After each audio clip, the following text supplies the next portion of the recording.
Well, this is it. This is a phenomenal 917.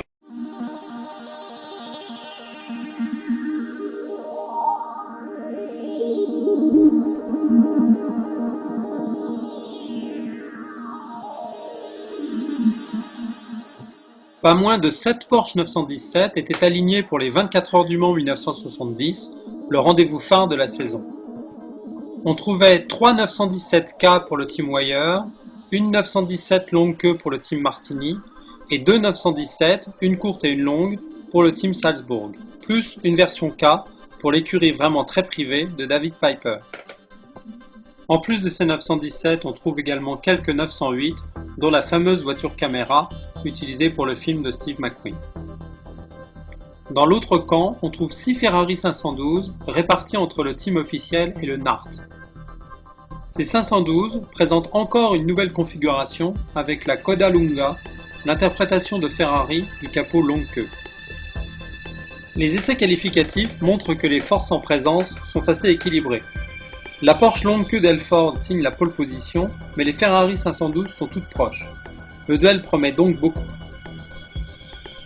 Avant le départ, la tension est palpable. L'enjeu est considérable. On sent bien que celui qui va gagner cette course va laisser son nom dans l'histoire. C'est un duel entre Porsche et Ferrari, mais Matra et Alfa Romeo sont là aussi. De nombreux privés complètent ce plateau de plus de 50 voitures, avec une affiche formidable.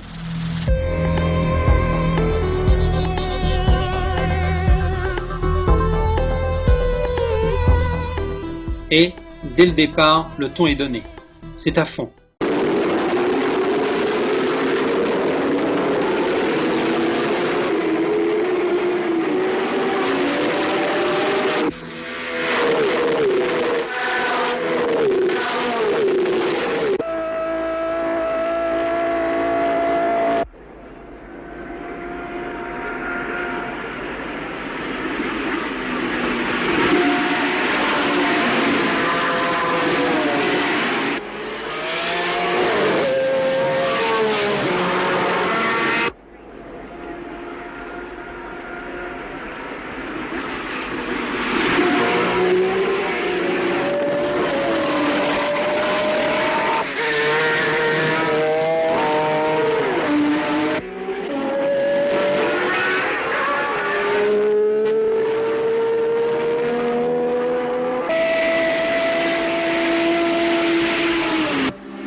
Au début, la longue queue d'Elford domine et Seifert doit puiser dans tout son talent pour ne pas se faire distancer.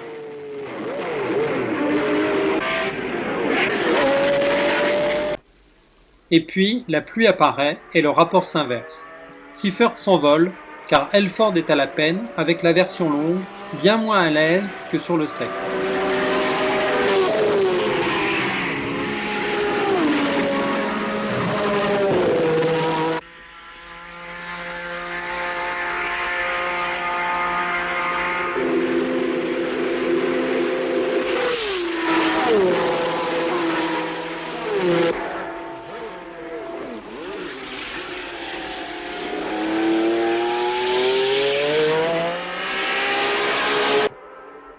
La présence continue de la pluie pendant une bonne partie de l'épreuve rendit cette édition des 24 heures du Mans 1970 particulièrement difficile pour les pilotes.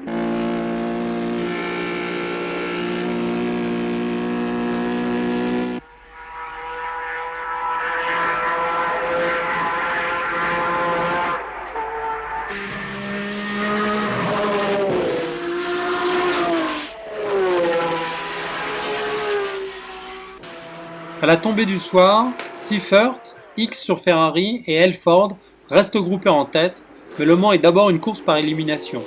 Ces trois-là n'iront pas au-delà de minuit. Moteur cassé pour les deux Porsche et sortie de route pour les Ferrari.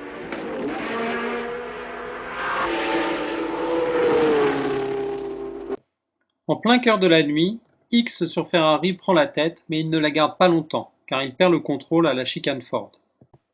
La longue queue d'Halford va mettre une partie de la nuit à agoniser. Les Ferrari 512 sont fauchées les unes après les autres, et les trois voitures du Team Wire également.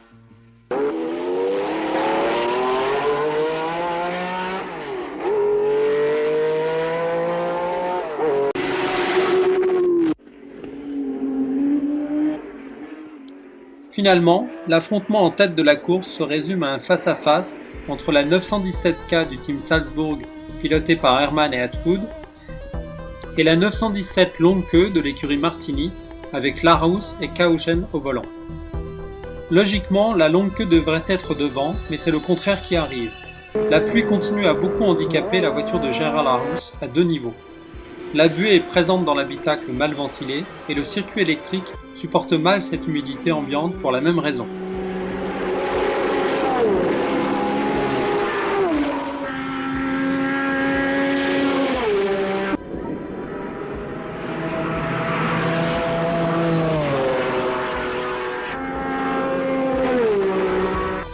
Finalement, ordre fut donné à l'écurie Martini de lever le pied pour laisser la 917 triompher sans risque.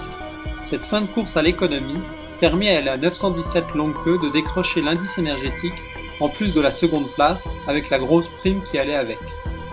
Et voilà comment Hans Herrmann put enfin décrocher la victoire la plus convoitée et qui lui avait échappé d'un souffle l'année précédente. Pour Pietsch, le triomphe tant attendu est assez mitigé. Ce n'est pas une voiture du Team Wire qui l'emporte et c'est déjà cela. Mais ce n'est pas une longue queue qui s'impose et c'est rageant.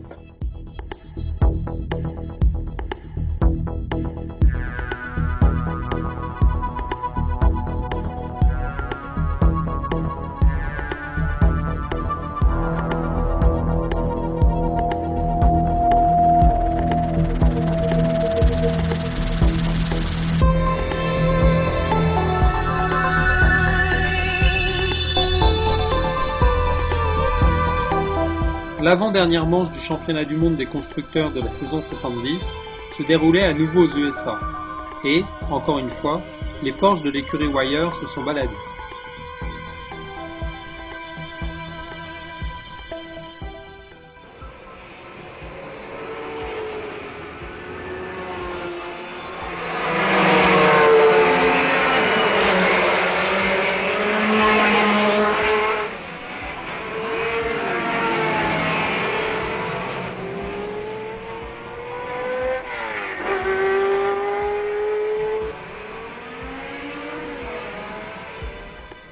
Et de fait, pour l'écurie Gulf, les choses ont été limpides.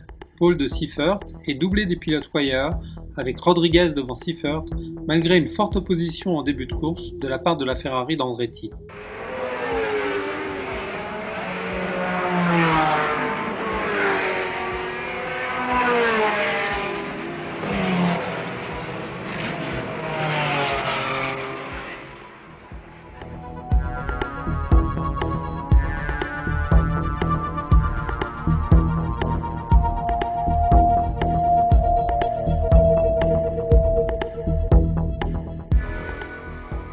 Cette manche américaine présentait un autre intérêt, celle de confronter les coupés 917 aux monstrueux Spyder de la Can-Am.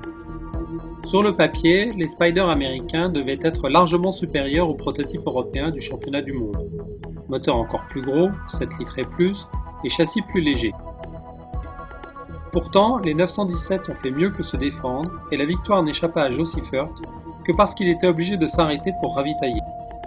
En effet, le réservoir d'essence des coupés était bien plus réduit que celui des Spyder par la réglementation technique.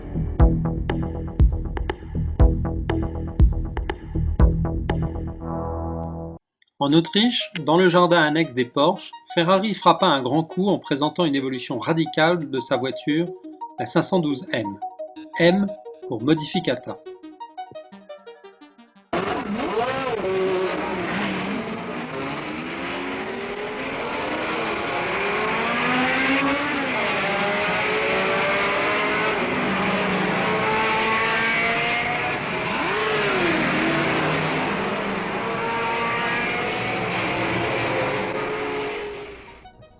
La 512M s'avéra être très compétitive d'entrée de jeu et Rodriguez signa la pole de justesse devant X.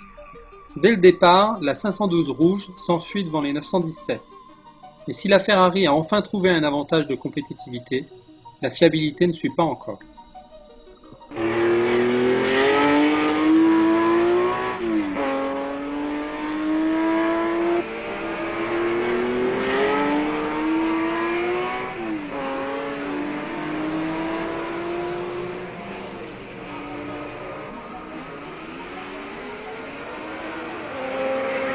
La 512M abandonna à cause d'un problème électrique, mais la victoire faillit revenir à l'Alfa 33.3 de Pescarolo, car la Porsche de Siffords souffrait d'une perte de puissance.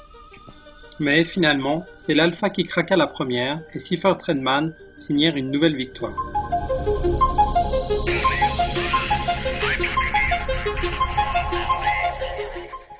Le bilan apparent de cette saison 1970 est simple, Porsche a écrasé Ferrari. Mais essayons d'analyser les raisons de ce triomphe. La 917 était-elle très supérieure à la 512 ? Non, sur le strict plan des performances, la 512 était à la hauteur et l'a prouvé à plusieurs reprises. La pole position était plus souvent signée par une Ferrari que par une Porsche 917 tout au long de la saison 1970. Mais les équipages Ferrari n'étaient pas aussi homogènes que ceux de Porsche. Les pilotes de pointe de chez Ferrari n'étaient pas toujours disponibles, souvent retenus par la F1, et l'organisation des stands Ferrari était très loin, vraiment très loin, de valoir celle de Wire, et cela s'est vu en particulier à Monza, où une 512 aurait dû gagner. Le maigre bilan de la Ferrari 512 est plus le fruit des circonstances que d'une réelle supériorité de la 917. À ce niveau, il est important de reconnaître l'apport de l'écurie de John Wyer, car Le Mans fut le seul échec de ce team qui gagna pratiquement partout ailleurs. Si Porsche avait dû se contenter des résultats apportés par l'écurie de Salzbourg, le bilan au final aurait sans doute été sensiblement différent.